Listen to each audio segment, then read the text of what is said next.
Hello friends, আমার মামামকে তোমরা দেখতে পাচ্ছ। ওর কিন্তু আজকে খুব জ্বর হয়েছে। ওর চোখ দেখে আশা করি বুঝতে পারছো।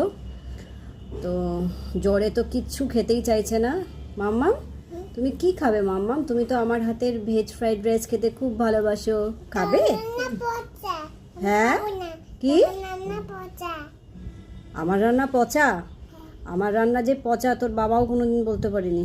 আমার রান্না পচা? হ্যাঁ, তুই খাবি না? আমি কিন্তু খুব রাগ।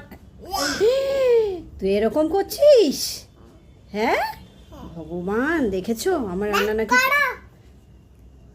আমি রাগ করব? রাগ করব তো?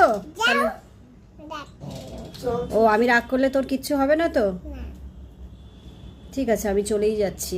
তোর জ্বর হয়েছে, আমি সারা রাত তোর সাথে জেগে বসে আছি, আর এখন রান্না বলছিস পচা? যা, তোর সাথে আমি কথাই বলবো না, যা।